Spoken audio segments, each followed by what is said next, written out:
Entre vous et nous, l'émission pour bien vivre au quotidien. Bonjour et bienvenue entre vous et nous. Tous les vendredis de 11h à midi, on se retrouve ensemble pour recevoir des conseils de nos différents experts. On découvre, on apprend, on appréhende mieux différents sujets. Nos experts du jour, Guillaume Boisdin, bonjour. Bonjour Cyril. Comment ça va ? Mais extrêmement bien. Logipro-imo.ch. Aujourd'hui, on va faire une émission un peu partagée avec les différents experts, il me semble. Hein ? C'est ça. Les différents experts, justement, on a avec nous aussi Joël Vocat, Seik Télédis. Bonjour. Bonjour Cyril. Comment ça va ? Mais extraordinairement bien. Extraordinairement bien. On va expliquer dans quelques instants pourquoi ça va extraordinairement bien au niveau du contexte. Blaise Fournier, Raiffeisen du Haut-Léman, bonjour. Tout juste. Bonjour Cyril, bonjour à tous. Tout va bien ? Extra. C'est la deuxième semaine de suite où je rencontre Cyril, donc je suis très heureux. C'est pas trop difficile à vivre, ça va ? Non, ça va. On verra la semaine prochaine. Ouais, c'est ça.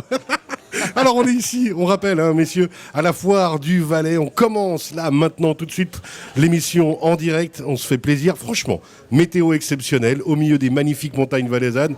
Ça va au niveau de l'émission, non ? On s'en sort, Roubert ? C'est vert, c'est bleu, c'est rouge et blanc, c'est magnifique. Pour le retour de la foire du Valais, c'est... Ah, on est bien là. on peut pas... Ça va être une émission tranquille. Blaise, il est au taquet. Il a l'ordinateur. Le plus dur, ça va être de vous garder ici jusqu'à midi. Moi, j'ai quand même l'impression. Alors moi, je me pose la question, ça va être difficile, non pas de parler, mais de garder la parole, parce que Guillaume, je pense qu'il a beaucoup de choses à dire. On a Guillaume Boisdin qui est au taquet. Alors justement, vous avez préparé, messieurs, une émission tous les trois, dans le concept, justement, on rappelle, hein, Guillaume Boisdin, vous êtes développeur immobilier. Ça veut dire qu'on va plus loin encore qu'un sujet d'immobilier simple, c'est qu'on part sur une thématique beaucoup plus grande et variée. Et justement, messieurs, vous avez décidé que cette émission, vous alliez la faire à trois, avec différents sujets, la communication, la reconnaissance des compétences locales et régionales, tout ce qui est créativité, collaboration et ainsi de suite. Guillaume, je vous laisse un peu lancer les feux. Je sens que je vais avoir de la peine à animer cette émission, mais je vais tout faire pour, quoi. Alors déjà, je voudrais remercier Blaise Fournier d'avoir lancé cette initiative, parce que l'idée vient de lui, et je pense qu'elle est excellente. On va voir ce que ça donne pendant l'émission, mais on va se partager les temps de parole ensemble et s'envoyer la balle. Aujourd'hui, j'avais un thème que j'ai bien sûr adapté pour le concept. C'était que, je me souviens, la dernière émission, vous aviez été un peu perturbé, mon Cyril, par le thème que j'avais abordé, transport par câble, développeur immobilier, où est le rapport ? Je voulais juste repréciser, parce que je me suis remis en question, je me suis dit, c'est peut-être pas clair. Si c'est pas clair pour Cyril, c'est peut-être pas clair pour d'autres personnes. Alors moi, le sujet me passionnait. Mais oui. C'est vrai qu'après, dans le fait de parler d'expertise immobilière, on essayait un petit peu de recentrer puis de comprendre l'intérêt aussi pour vous, quoi. Alors, la raison, c'est qu'on a facilement confondu en fait un promoteur immobilier et un développeur immobilier. C'est normal, c'est très proche en terminologie. Mais c'est deux métiers qui sont, bien qu'ils partagent le marché de l'immobilier, qui sont assez différents. Le promoteur immobilier, il investit en général son propre argent pour son propre compte sur ses propres projets qu'il va gérer de A à Z. Un développeur immobilier, en général, il va travailler pour le compte d'autres personnes, d'autres investisseurs. Il va amener un projet jusqu'à autorisation de construire et ensuite il va le vendre à des investisseurs.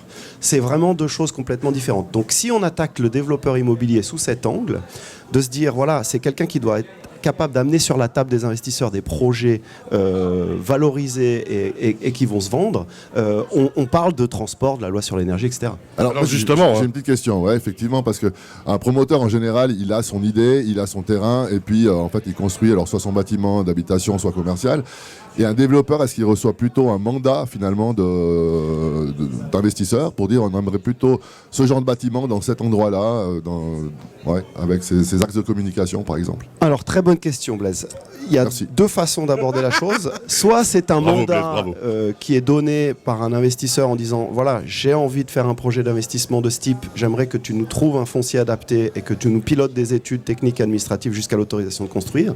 Ou alors l'autre variante, c'est que le développeur immobilier, lui, va anticiper les besoins des utilisateurs et puis il va trouver un foncier adapté à ses besoins qu'il va maîtriser. Il va piloter ses études techniques et administratives jusqu'à l'obtention de l'autorisation de construire.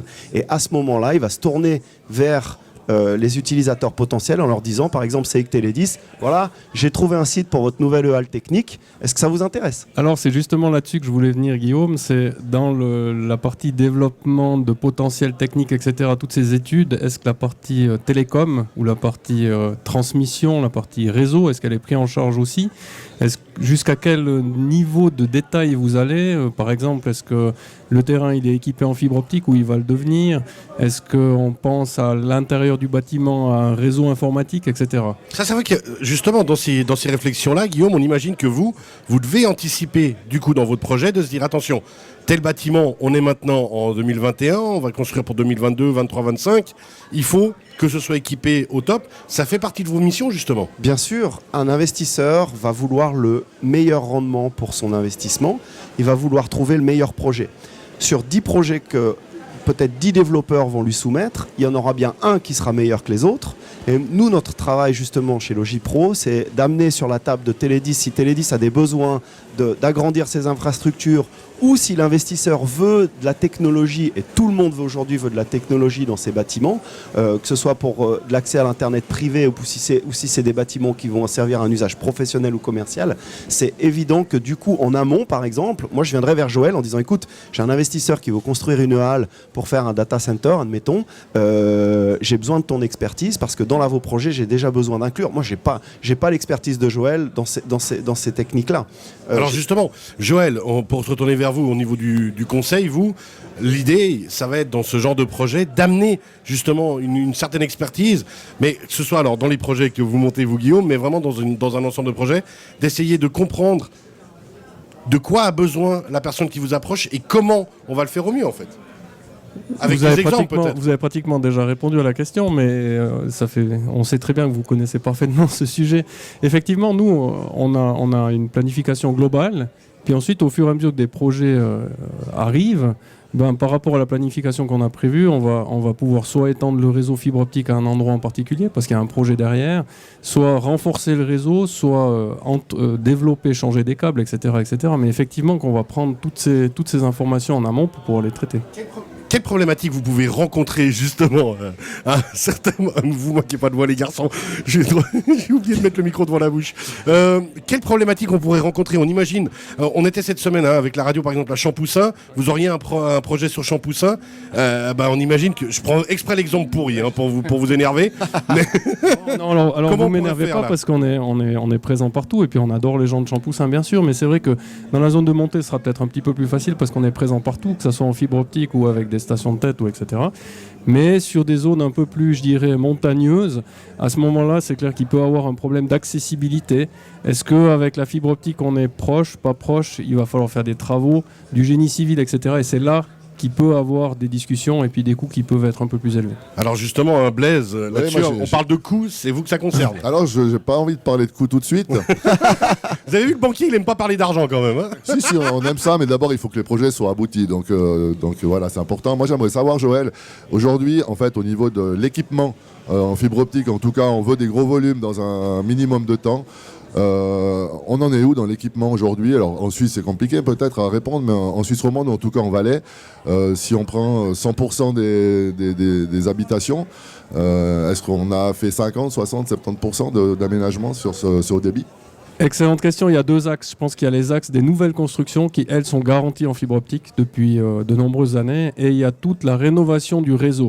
Donc, comme j'ai dit tout à l'heure, il y a des zones plus faciles à rénover que d'autres. Quand on est dans des lotissements de villas où on a une trentaine de villas au même endroit, des bâtiments, ce sera plus facile à rénover. Quand on est dans des endroits clairsemés, ce sera un peu plus compliqué. C'est difficile à donner un chiffre. Je veux pas faire comme... Non, rien, j'allais dire une grosse bêtise. On veut l'entendre.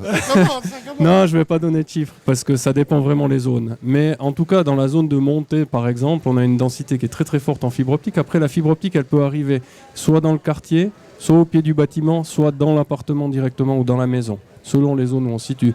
Mais on est à des taux de, je pense, 50-60% en tout cas. Ah, quand même, c'est bien. C'est quand même... Alors ensuite, justement, dans l'idée de ça, c'est que, par exemple, je reviens vers vous, Guillaume, mais de dire que on doit voir aussi avec les communes, parce qu'il y a un travail des communes à faire, une anticipation quand on va refaire un réseau routier, quand on va refaire certains axes, justement pour accéder à certaines zones qui ne sont pas encore touchées par la fibre. Ça, comment les communes anticipent ça? Est-ce qu'elles le font? Alors, tout dépend de la taille du projet, tout dépend de l'implication que la commune aussi veut y mettre. Pour en revenir au rôle de développeur immobilier, suivant le projet, il va faire un peu son équipe en fait. On a un certain nombre d'expertises en interne, mais on peut bien sûr pas avoir toutes les expertises en interne. Donc en fonction du projet, on va réunir notre équipe. Donc c'est clair qu'en général, il y a très vite de la technologie et de la télécommunication. Donc le téléphone de Joël va sonner. Immanquablement, il y aura un financement, donc le téléphone de Blaise va sonner. Et en fait, la force du développeur, c'est d'amener sur la table un projet solide avec une équipe solide. Donc pour répondre à ta question, les communes, si on parle d'une villa, elles vont pas trop comprendre pourquoi on leur demande de se bouger sur de la fibre optique, par exemple. Si on vient vers elles en disant, écoutez, vous avez une friche industrielle à Colombey de 120 hectares qu'on va revaloriser, je m'en occupe pas, hein, mais ouais. C'est en cours. Dans le Chablais, c'est la plus grande friche industrielle de Suisse qui doit être revalorisée. Je pense bien que Luc Malnati, qui a été chargé par la commune de Colombey, que je salue au passage, qui a été mon prof quand je faisais mon brevet fédéral. N'oubliez pas Murat, Guillaume, c'est important. Ouais, Colombey-Murat. Colombey-Murat, excusez-moi. Et je pense bien qu'à un moment donné, le planificateur a posé le dossier des technologies sur la table de la commune en disant, écoutez, pour l'ampleur du projet, il faut qu'on implique très en amont des entreprises comme Télédis, oui. Alors on sera même impliqué des fois encore plus en amont parce qu'on est très proche des communes qui sont soit actionnaires, soit des partenaires commerciaux très importants pour nous. Et dans le développement de zones qui se passe, forcément, on amène aussi notre savoir-faire pour déterminer que des nouvelles zones à bâtir ou des zones à bâtir soient équipées directement avec les nouvelles technologies. Donc ça intervient à plusieurs niveaux. Ça intervient justement à plusieurs niveaux. C'est des réflexions qu'on doit mener. Maintenant, je reviens dans notre rôle de conseiller ici, dans notre émission, parce que les gens nous écoutent aussi pour recevoir du conseil. Qu'est-ce qu'on peut conseiller aux gens alors quand ils vont développer un projet immobilier, mais peut-être aussi quand ils vont vouloir développer des zones et des idées? Dans quel ordre des choses on va fonctionner d'après vous? Moi, j'ai une première question peut-être, parce que finalement, un développeur immobilier, j'ai l'impression que c'est quand même pour un projet conséquent. Guillaume, j'imagine que tu fais pas du développement immobilier pour une villa ou pour une maison de 2 appartements. Alors, quels sont tes clients finalement? Alors, en termes de clientèle, il y a plusieurs profils de personnes qui ont besoin des services du développeur immobilier. Ça peut être des personnes physiques ou des personnes morales. En règle générale, moi, la clientèle qui a besoin des services de Logis Pro, c'est plus soit de la personne physique ou de la personne morale, mais qui a une certaine fortune, soit une fortune qui est en activité, soit une fortune qui découle du fait de la vente d'une société. On a beaucoup de gens dans notre entourage qui arrivent en fin de carrière, hein, les papy boomers, ils existent. On a la chance dans la région d'avoir eu, depuis le début des années 90, une croissance économique prospère, et on a un certain nombre d'entrepreneurs qui arrivent en fin de carrière avec une certaine fortune, et puis quand ils vont voir leur banquier chéri, le banquier leur dit, écoute, je vais te laisser parler Blaise, voilà, il y a beaucoup sur le compte, on va te facturer des intérêts négatifs, il faut que tu investisses cet argent à quelque part.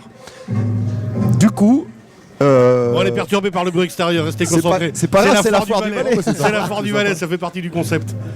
Du coup, ces clients vont se tourner vers un certain nombre de prestataires, et le développeur immobilier peut être un interlocuteur pour eux et leur proposer justement des investissements soit sur leur propre portefeuille, soit via des fonds, par exemple. Alors, ce qui est vraiment important, c'est qu'on ait cette relation, cette communication avec le porteur de projet, avec le futur propriétaire, et finalement, on doit avoir une communication, une confiance qui se met en place, puisque finalement le crédit, ça vient quand même de credere, hein, croire, faire confiance. Oh, c'est beau. Et c'est vraiment important. Beau. Oui, c'est beau. Ah, la citation. Il fallait qu'il la place avec ça. Et c'est mieux que les 3C de la semaine passée. Quand même, on le notera. Oui, il n'y en a qu'un là, mais... ils ont laissé des traces, les 3C. Hein.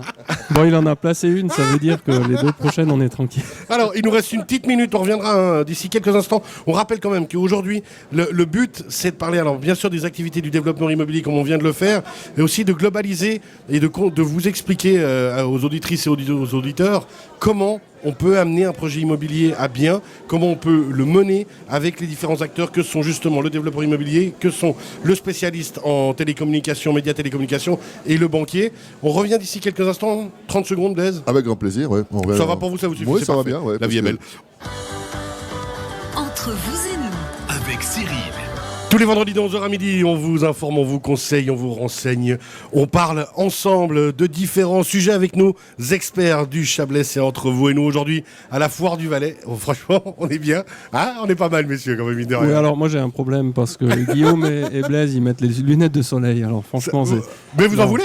On vous en trouve. J'ai des lunettes médicales, donc si vous me donnez des lunettes de soleil, je verrai plus Blaise. donc. Alors, pour peut-être moi, il y a peut-être plus de soleil dans le Valais inférieur, Joël. non Oh là là, Ouais, bam. si tu vas sur ce terrain-là, Blaise, n'oublie pas C'est que parti, Fournier, ça ça vient commence. légèrement du Valais central. Absolument. Alors, absolument. un Valais, terre de soleil. 2, moi, c'est des lunettes de soleil médicales, mon cher. Non mais alors attendez, on va embêter justement tout à l'heure Joël parce que je vais vous montrer le petit truc que j'ai acheté chez notre partenaire Joël Pasquier, notre expert justement lunettes. Vous verrez que les petites lunettes là, je rajoute un petit clip et j'ai des lunettes de soleil. Je vais vous dégoûter de la vie avec ça.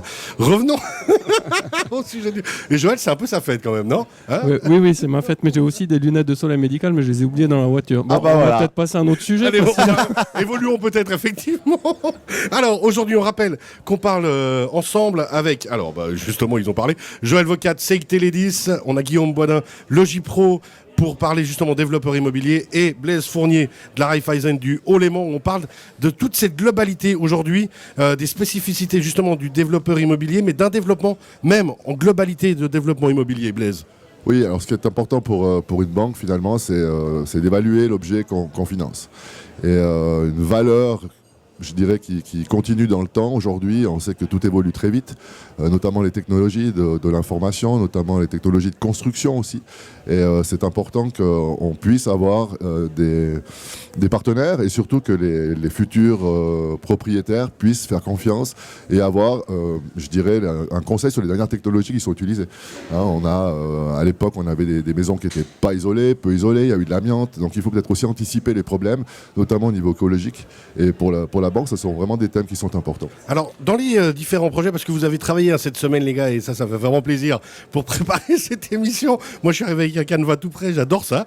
Alors, il y avait dans cette deuxième partie d'émission ce qu'on voulait aborder, on a une petite quinzaine de minutes, c'était la reconnaissance des compétences locales et régionales, et je trouve ça vraiment essentiel dans le sujet d'aujourd'hui. Ça veut dire savoir un petit peu, vous m'avez mis rapport humain, connaissance, confiance, compétence, proximité, ces sujets-là, en fait, qu'il faut identifier, alors par vous, Guillaume, justement, et puis ensuite par les partenaires, identifier où on va et qu'est-ce qu'on peut faire. Et ça, c'est surtout, ça découle de ce qu'on vit aujourd'hui sur les réseaux. C'est que vous pouvez conclure des hypothèques en ligne, vous pouvez conclure des assurances en ligne, vous avez tous ces biens immobiliers que vous connaissez sur ces sites marchands, et puis finalement, on peut ne pas voir un développeur, ne pas voir forcément son banquier, puisqu'on peut effectivement souscrire une hypothèque en ligne. Et par rapport à ceci, ce qui est important, c'est que je dirais le conseil demeure. Alors c'est rare qu'une hypothèque soit simple, hein, parce qu'on a quand même des calculs qui sont de plus en plus compliqués, des notions qui sont importantes. Et puis, je crois que cet environnement digital permet finalement de prendre des renseignements, permet de faire des simulations, des hypothèses, mais on aura toujours besoin de quelqu'un de confiance et qui nous donnera des conseils. Ouais, Joël, on Oui. en revient toujours au même point essentiel, le conseil, l'humain. Oui, alors je rebondis sur ce que dit Blaise. Effectivement, on parle de la vitrine. Pour moi, tous ces aspects digitaux, c'est une vitrine. Ok, on sait qu'il y a beaucoup de business qui se fait là derrière, d'accord. Mais à un certain moment, quand on va habiter dans une maison, l'infrastructure qu'on aura à l'intérieur de la maison, elle est très très importante. Et ça veut dire que si on ne peut pas compter sur des acteurs locaux compétents qui évaluent les besoins en fonction de ce que le client aura comme configuration chez lui, ben ça ne va pas marcher. Donc c'est pour ça qu'il faut qu'ils viennent vers nous, on est là pour ça, on dit tous on est acteur local dans un monde global, etc., etc. Mais dans les faits, il faut l'appliquer. Et c'est pour ça qu'il faut vraiment prendre contact avec nous, c'est là qu'on peut se différencier des autres acteurs. Et puis, une chose importante, parce que je l'ai vécu, c'est qu'aujourd'hui, on a des technologies qui sont extraordinaires, mais on a des personnes qui ne savent pas les utiliser ou qui ne savent même pas l'expliquer aux clients. Et on utilise peut-être le 50% de la technologie qu'on a dans sa maison. C'est ça qui va être extraordinaire justement dans le rôle que vous allez avoir, Guillaume, c'est que par votre réseau, parce que vous avez un sacré réseau et quand on vous connaît, c'est assez impressionnant, c'est de dire, ben voilà, moi, mon rôle de développeur immobilier, ça va être de vous faciliter la vie. Et c'est ce qu'on a besoin exactement avec les gens, c'est de se faciliter la vie. Chacun doit s'occuper de ce qu'il a à faire, chacun son métier, on le dit souvent. Mais je pense que avec toutes les capacités et l'intelligence que chacun ou chacune a, on peut quand même faire appel à vous, on doit faire appel à vous pour se dire, eh ben là, je vais bénéficier du bon conseil, du bon réseau, de la bonne personne au bon endroit. Alors, tout un chacun est libre de choisir sa méthode. Quand on parle d'investir les capitaux de sa société ou ses capitaux privés, on est tout à fait libre de choisir la procédure. Maintenant, moi, j'abonde, je valide, j'achète ce que dit Blaise, parce que merci. je suis un Non, mais parce fervent... qu'il veut se faire inviter à manger par vous. Et puis moi. Et Joël aussi. Non, je suis Cyril. bien entendu 100% d'accord avec vous. Et Cyril, vous le savez, je suis un fervent convaincu et un fervent amateur et un fervent animateur de mon réseau et du réseau aussi des autres. La vie, c'est la famille, les amis, mais c'est tisser des liens.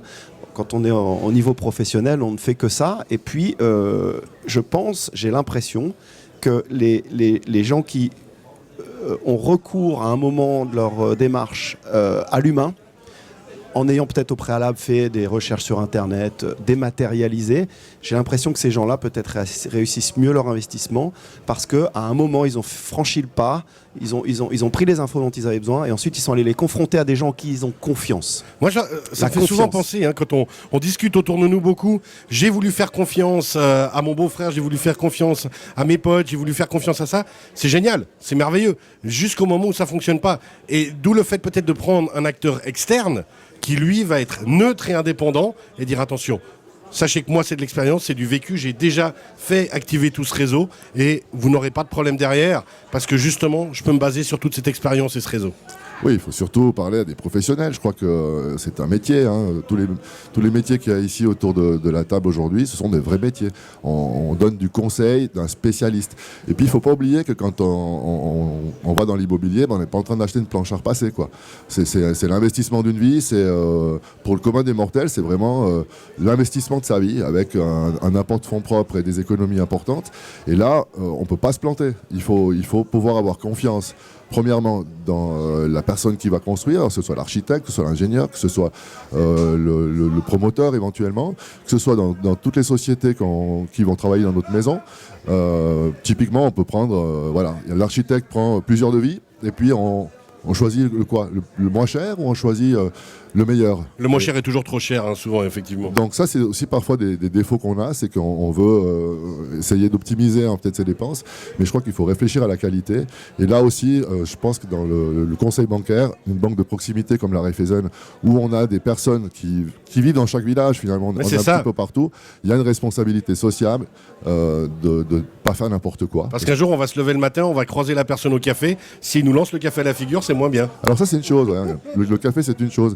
Mais surtout, il faut se rendre compte que si on va sur une plateforme et puis qu'on cherche un taux, alors vous trouverez des taux bien meilleurs que Raiffeisen, je vous rassure, mais par contre, vous n'aurez pas du tout le service et vous n'aurez pas du tout le suivi. Puis le jour où vous avez un problème ou que vous voulez refaire ne serait-ce que la façade dans 10 ans ou 15 ans, allez sur le site web qui n'existe plus avec une banque qui est peut-être rachetée par d'autres et puis vous allez parler avec quelqu'un que vous ne connaissez pas. Donc ce sera un peu plus compliqué. Toujours cette même chose. J'ai vu que vous aviez réagi quand j'ai dit le moins cher est toujours trop cher. J'ai aussi des citations de Blaise Fournier. Mais alors elles sont moins glorieuses, on est bien d'accord. Mais j'entends par là que c'est véridique. C'est qu'on veut taper le plus bas possible et en fait, quand on verra toutes les conséquences de tout ça, on n'aura rien gagné. Alors, je le dis très souvent, et si j'ai des amis qui m'écoutent là maintenant, ils vont rigoler dans leur coin. Je dis très souvent, quand on parle de ce genre de choses, ce qui coûte moins cher coûte plus cher. Et ce qui coûte plus cher, au final, coûtera moins cher. Quand on parle d'investissement immobilier... Cyril, tu l'as perdu, je crois. Non, c'est bon, j'arrive à me concentrer encore. C'est la foire du Valais, mais je l'ai attaqué calme ce matin. On va vous poser sur la table un projet qui va coûter moins cher à construire. Mais au final, ce projet il va très très certainement vous coûter plus cher sur la durée parce que vous vous engagez sur des garanties et il n'y a pas de miracle. Ce qui coûte moins cher coûtera plus cher à un moment. Par contre, ce qui coûte plus cher au départ vous coûtera moins cher par la suite parce que vous avez mis la qualité dès le départ. Ça me rappelle, je suis navré, ça fait une petite parenthèse de la cité de la peur, on peut pas tuer, on peut pas aimer 1000 personnes une fois, on peut pas... Pardon, revenons à vous Joël. Il est complètement perdu Cyril aujourd'hui. Non, alors c'est vrai que je rejoins tout à fait ce que dit Guillaume et puis nous on rencontre ça dans le multimédia, c'est les petites astérisques, les fameuses astérisques en fin de contrat où on se dit oh mais là il y a une super offre à allez 28 francs par mois, 29, 39 francs par mois, je reçois tout par la poste et puis quand j'ai lu toutes les astérisques finalement je suis parti pour 36 mois de contrat et puis je me retrouve avec le mauvais appareil etc. Et nous clairement chez Sec Télédis et chez les acteurs valaisans qui distribuent les produits Bliblablo de Net+, on va pas dans ce créneau-là. On reste sur pas de la une certaine qualité premium qui garantit la promesse que l'on livre au client. C'est-à-dire que le bon appareil sera livré à la bonne place, avec les bonnes vitesses, avec les bonnes compétences, et ce qui correspond aux besoins du client. Puis surtout, si c'est pas le cas, vous allez rapidement changer ce qui a pas été fait. Alors, juste. tu fais ça bien d'en aussi. parler, Blaise. Effectivement, c'est là le contact de proximité, c'est là l'aspect local.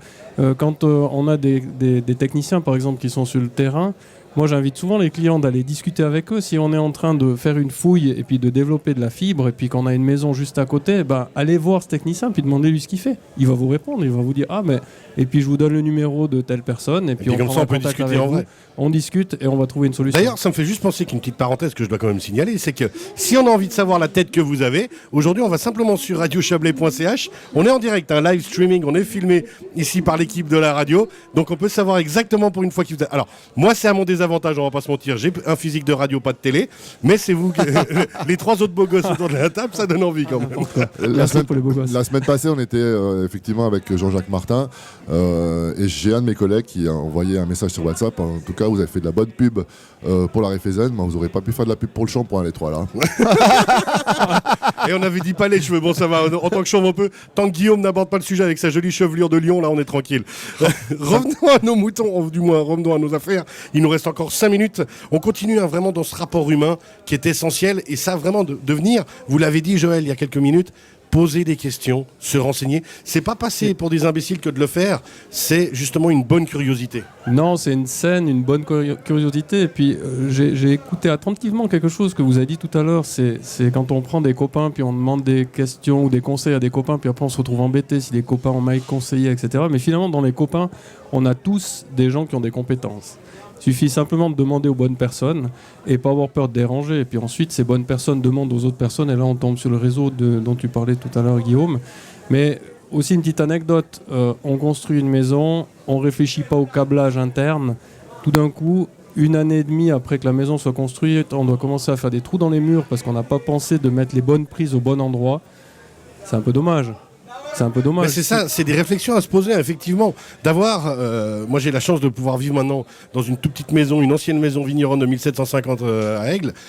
Au début, quand je suis rentré dedans, je me suis dit, on aura des prises nulle part. Et non, le propriétaire a fait ça vraiment bien. Je pense que c'est poser les bonnes questions, qu'il y ait ce qu'il faut, il y a de l'internet à chaque étage, il y a des prises partout. En 1750 déjà ? Ouais, vous imaginez un peu. Non, mais ils étaient créatifs, les Aiglons, déjà à l'époque. Hein. Pas qu'autour du Chasselas. Mais non, c'est vrai qu'on doit se poser ces questions. Et puis toutes les prises n'ont pas besoin d'être branchées. Alors là, on va peut-être un peu dans le détail, mais quelque part, les auditeurs qui nous écoutent ont ce détail-là chez eux à la maison. Il suffit de tirer des tubes, finalement, et puis d'avoir des emplacements prêts pour passer à la technologie peut-être de demain. Ça, c'était à l'époque du câble coaxial, où nous, quand on pose la fibre optique, maintenant, on réutilise des câbles existants, des tubes existants, pour passer la fibre dedans, pour autant que ça soit prévu comme ça. Justement, Guillaume, je reviens vers vous. Est-ce que dans votre rôle, alors vous gérez des projets tellement grands que vous n'allez pas gérer chaque prise, mais est-ce que, justement, est-ce qu'il vous arrive de dire aux gens, attention, pensez, prenez le temps de la réflexion, là peut-être qu'à tel endroit, là peut-être que dans telle pièce ou dans telle conception de bien immobilier, allez plus loin dans votre réflexion. Alors les gens viennent vers Logipro pour les compétences qu'on leur propose, les conseils qu'on leur donne et puis la qualité du réseau qu'on leur met à disposition.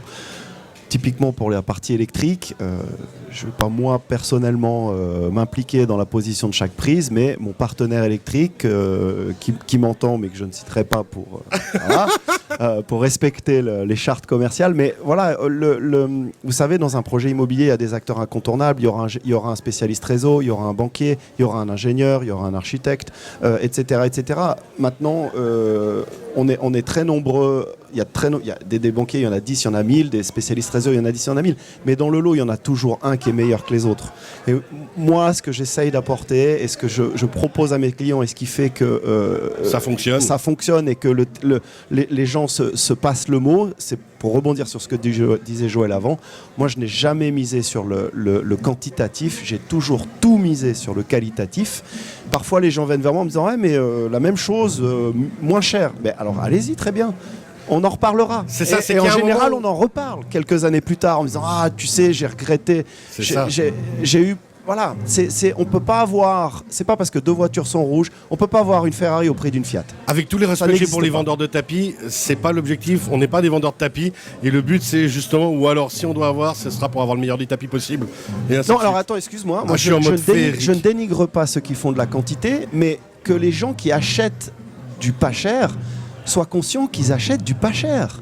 Ouais. Tu peux pas avoir un objet que tu payes rien et puis qui va avoir les mêmes qualités qu'un objet qui paye cher. Ou alors c'est que tu t'es fait arnaquer. Si. Vous vous posez les mêmes questions, Blaise, justement. C'est difficile, on imagine, pour les gens, parce qu'on a des gens qui viennent qui disent, mais attendez, moi j'ai pas beaucoup de moyens, je vais pas pouvoir faire grand-chose. Bien sûr qu'on rêve tous de faire le Taj Mahal, mais on n'y arrivera pas nécessairement. Chacun achète ce qu'il peut acheter. Voilà, donc à quelque part on fait des voyages où on reste en Suisse ou on va en France, d'autres vont au bout du monde en fonction finalement du temps et de l'argent et des disponibilités qu'on a.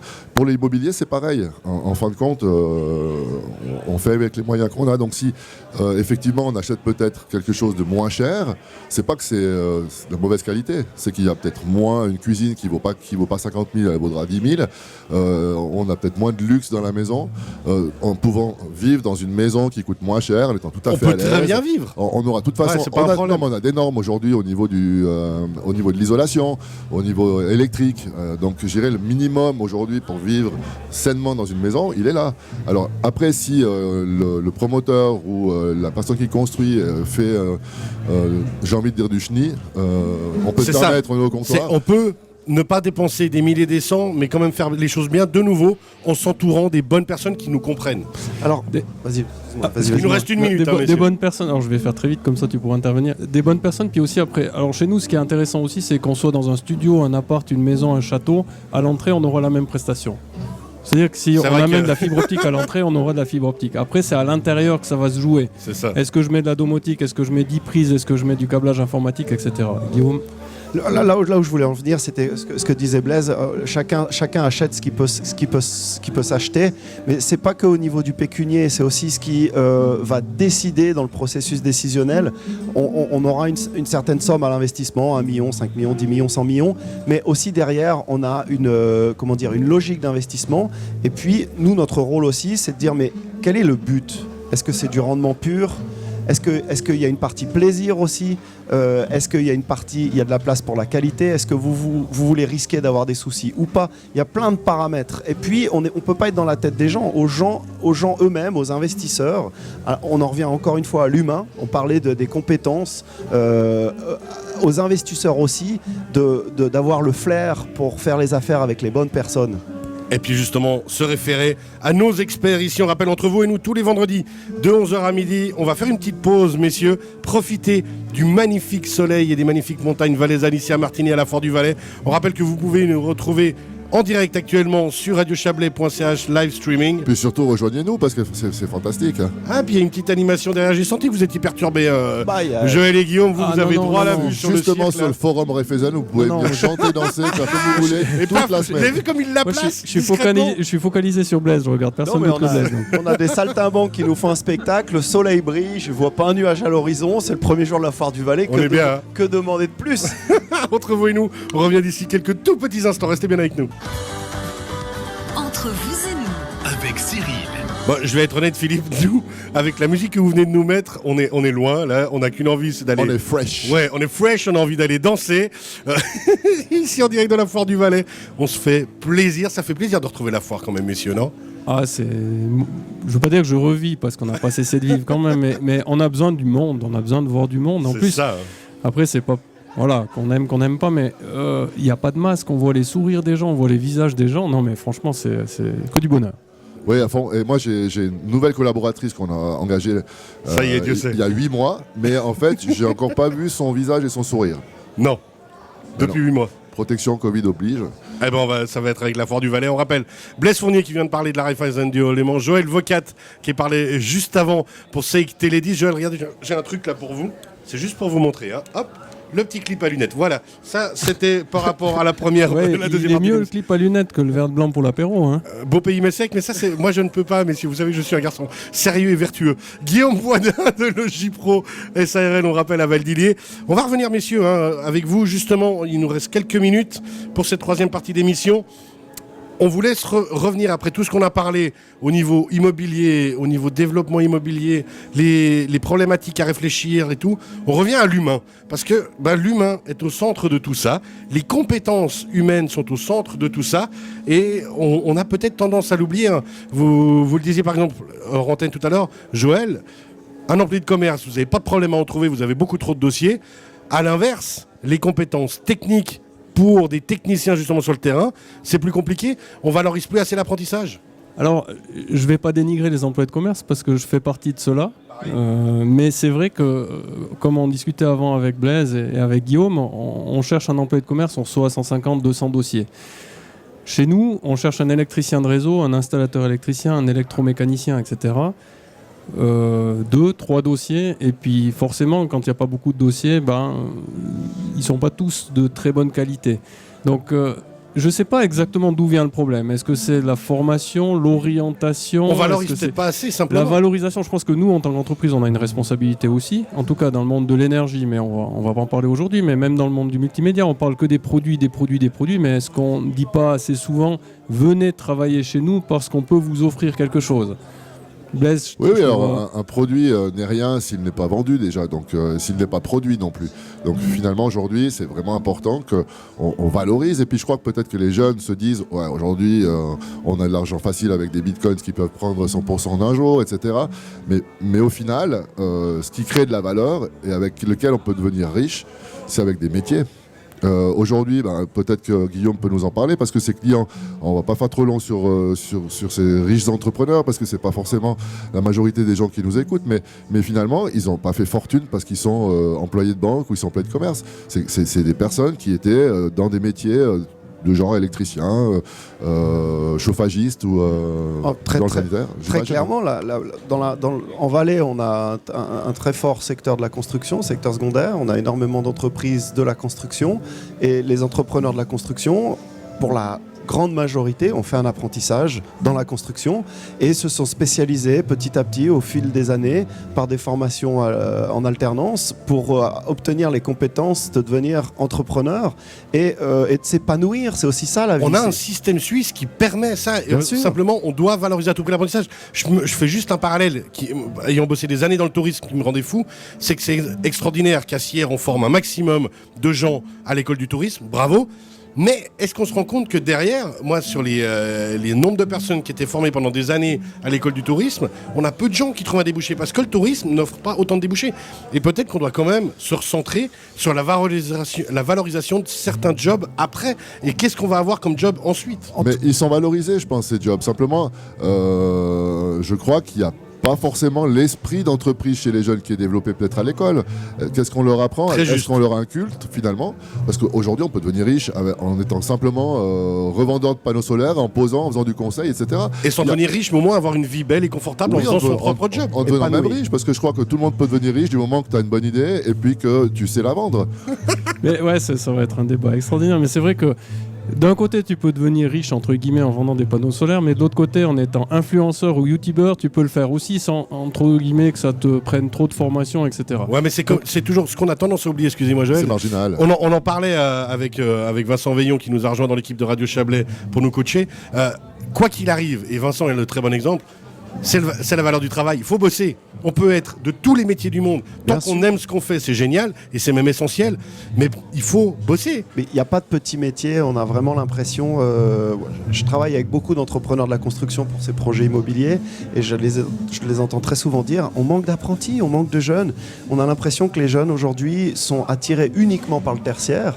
Est-ce que c'est peut-être les... J'en sais rien, je vais faire mon vieux schnock, mais est-ce que c'est les réseaux sociaux? Est-ce que c'est le côté bling-bling que voient les jeunes parce que les gens étalent que le meilleur de leur vie, mais c'est pas ça la vraie vie. On n'est pas des héros tous les jours. Il y a des jours on est tous des héros, on est des êtres humains. Il y a des jours on casse la baraque et il y a des autres jours on se prend les pieds dans le tapis. Mais ça on le voit plus aujourd'hui. Les gens communiquent que on est au top du top. Entre vous et nous, l'émission philosophique de Radio Chablais. Oui, et peut-être on l'a remarqué ces dernières années, on peut dire, il y a énormément de médecins actuellement dans le marché. Ouais. Ils sont Mais tous alors sur par contre, il n'y a Facebook. pas d'infirmiers et Par contre- d'infirmières. Non, mais par contre, non, mais c'était assez ironique dans le sens que tout le monde veut dire n'importe quoi sur n'importe quoi, mais est-ce qu'il y a des spécialistes qui prennent la parole? Non, alors sur les réseaux sociaux, finalement, c'est vraiment quelque chose qui est... On va se recentrer quand même sur l'émission un petit peu parce que là, Non, mais je pense qu'on est très concerné par ce secteur parce qu'il y a des parents qui nous écoutent et des parents qui ont des jeunes qui cherchent un apprentissage, qui cherchent une voie. Et il n'y a pas que les jeunes qui cherchent la voie. Je pense qu'on est parents, on est fiers quand notre progéniture choisit la bonne voie. Et dans ce que tu disais, Guillaume, tout à l'heure, ce qui me paraît important, c'est les passerelles. Il y a toutes les passerelles aujourd'hui possibles et imaginables. On fait un apprentissage, on en fait un deuxième, on peut faire une école, on peut revenir, on peut partir à gauche, à droite. Faut pas penser comme nous, il y a à l'époque où on faisait le même métier toute notre vie. Aujourd'hui, on peut commencer à travailler, entre guillemets, en ayant fait 3 apprentissages avant à 25 ans, en ayant une super place, après 5 ans, changer, faire autre chose. C'est ça surtout qui de est changer, intéressant. c'est faire une passerelle académique. Donc on peut partir à l'Uni même, hein, si on fait cette passerelle. tout est possible. Il faut juste. Il y a dans les points que vous m'aviez mis en préparant cette émission, il y avait la créativité. On a parlé de la valeur du travail, mais des fois on ne souligne pas assez la créativité, le fait que dans n'importe quel corps de métier, on peut, si on est heureux, se développer, évoluer parce qu'on a envie S'épanouir. et qu'on est créatif. S'épanouir. S'épanouir, la créativité, puis on est plus vers de la hiérarchie horizontale. Je ne sais pas si vous êtes d'accord avec moi. Avant, il y avait une hiérarchie verticale. Le chef décidait et puis derrière suivait. Aujourd'hui, on est dans une hiérarchie à peu près horizontale où en fait tout le monde qui a une bonne idée dans une entreprise qui est normalement constituée peut exprimer son idée et peut participer au projet, le développer, ainsi de suite. Nous, on a des gros produits, des gros projets qui sont aboutis et dont les idées viennent pas forcément de la gens de la direction. Et ça, c'est essentiel. On doit vraiment s'écouter, partager. Alors, on a dévié beaucoup aujourd'hui sur le sujet, mais je pense que c'est essentiel ce qu'on est en train de dire. Mais ce qui est essentiel, c'est que les jeunes viennent dans les métiers dont on aura besoin demain. Parce que si on n'a plus de maçons, si on n'a plus de menuisiers, si on n'a plus de sanitaires, qu'est-ce qu'on va faire? Comment on va financer des maisons? On n'en financera plus, puis Guillaume va perdre son travail, et puis moi aussi. Et finalement, non, mais en fait, c'est ironique, mais à quelque part, c'est très important. C'est pas tant rigolo Qu'on ait une relève en Suisse sur des métiers qui sont utiles dans le secondaire. Et on a besoin d'expertise. Peut-être que les jeunes sont moins intéressés par les métiers de la construction parce qu'ils voient ça comme des métiers difficiles, entre guillemets physiques. Mais parce que depuis enfant, on les valorise non plus pas assez. Je veux dire, combien de fois on entend les gens dire « Regarde, il n'est que... » Extraordinaire, on a besoin de ces gens-là et pourtant on peut bien gagner sa vie en étant maçon. Tout à fait. Après, il ne faut pas tout ramener au pécunier. J'ai plusieurs fois dit le mot épanouir. On a dit le bonheur. S'épanouir. Le plaisir. Typiquement, pour parler de vécu, moi j'ai fait des études, j'ai fait un master en économie, je viens du tertiaire. Et c'est en faisant, et ne me chambre pas Cyril, c'est en faisant mon brevet fédéral de prof de ski que pour pouvoir le faire, j'ai dû travailler l'été comme saisonnier de la construction. Et c'est là que j'ai découvert une ambiance, un monde, des gens, de l'humain. Et alors, je suis plus ouvrier aujourd'hui, mais j'ai brassé des bidons de béton, j'ai travaillé comme manœuvre en maçonnerie, j'ai travaillé comme machiniste sur répareuse, j'ai travaillé comme paysagiste. Et c'est super important ce que tu dis. Et c'est à la rencontre de ces gens-là que ça m'a donné envie de travailler avec ces gens-là. Et puis le terrain est essentiel. Surtout si on... Une minute, messieurs. Oui, si on veut avoir une équipe avec soi demain et les accompagner, devenir le leader, on est obligé de savoir ce qu'on fait comme travail de base. Moi, j'ai commencé par travailler au guichet. Mais c'est ça, et vous avez évolué. Ce qui permet, en fait... Non, mais c'est pas le fait que j'évolue, c'est le fait que je sais ce que font mes collègues. Et si on maîtrise, en fait, ce que font nos collègues, on peut, en fait, les amener tous ensemble vers le succès. Une émission Cyril, magnifique. Il faut nous trouver encore 5-10 minutes, parce que j'avais plein de choses à dire, je vais pas pu le dire. Il y a encore une heure, non? On rappelle jusqu'à 13h aujourd'hui. On va faire les prolongations. Ça, c'est sûr. On rappelle que vous retrouvez cette émission en podcast sur radiochablais.ch entre vous et nous, tous les vendredis de 11h à midi. Une magnifique émission. Blaise Fournier de la Raiffeisen du Haut-Léman, merci beaucoup. Qu'est-ce qu'on est bien sur Radio Chablais. Guillaume Boisdin, Logipro SARL à Valdilier, merci beaucoup. Merci Cyril, je vais de ce pas au stand Chablais Gourmand. Je salue mes copains de chez Chablais Gourmand. Venez boire un coup de fendant là-bas, on va être toujours bien. à placer ses potes. Et on rappelle Joël Vocat de CIC Télé 10, une très belle émission. Merci beaucoup, bon week-end, bonne Foire du Valais. À bientôt. Merci. Merci beaucoup Cyril et nous on repart en musique avec Yebel sur Radio Chablais.